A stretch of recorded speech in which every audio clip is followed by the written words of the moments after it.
One of the most common errors that you can come across on the web is a 404 or a page not found error, and they look something like this. And as a user, these are super frustrating.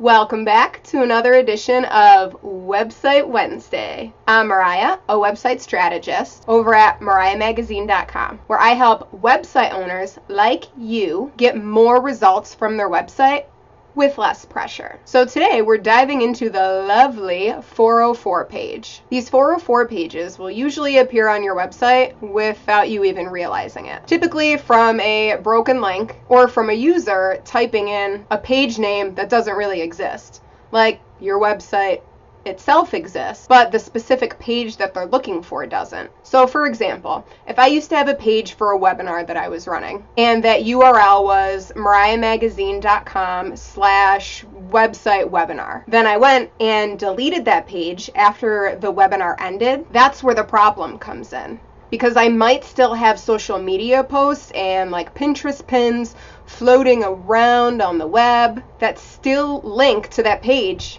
that I just deleted. So if a person ends up clicking on one of those in social media and gets taken to the website webinar page, they'll be hit with that 404 error because the page doesn't exist anymore because I deleted it. But why should you care about this? Having broken links that produce errors on your website is bad for user experience.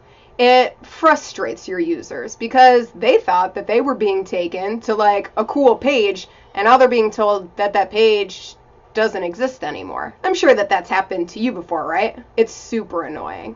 And when it annoys your website visitors, it annoys Google too. So having broken links and 404 errors on your website could negatively impact your SEO too, big time. So what can you do to fix this? Well, the first thing that you want to do is follow the tutorial that I linked to in the description below that walks you through finding and fixing the broken links on your website. The free tool that I give you the complete walkthrough of will give you a heads up if you're linking to somebody else's website and that's giving a 404 error, or if you have a 404 error on your own website. So that's super handy because sometimes when you're linking to somebody else's website, you might not realize that they deleted that page, and you might not realize that you're linking to a 404 error. So that's why the tool is super important. And then number 2, after you clean up those links on your own site, you want to create a custom 404 page just in case a few broken links slip through the cracks.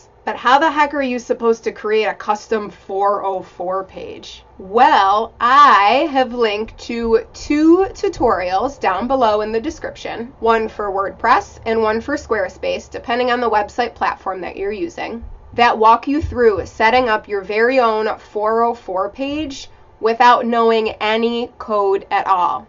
I promise, it's not techie. And you definitely don't want to skip out on creating your own 404 page because it makes your website better for your users, which we all want, and it reduces the likelihood that the user will leave your page after getting a 404 error. And a custom 404 page makes you appear more professional, well branded, and it allows you to show off your personality a little bit. So that's it for this edition of Website Wednesday. If you like this quick tip, go ahead and give this video a thumbs up for me, and don't forget to hit that subscribe button so you don't miss out on all the videos I have coming out.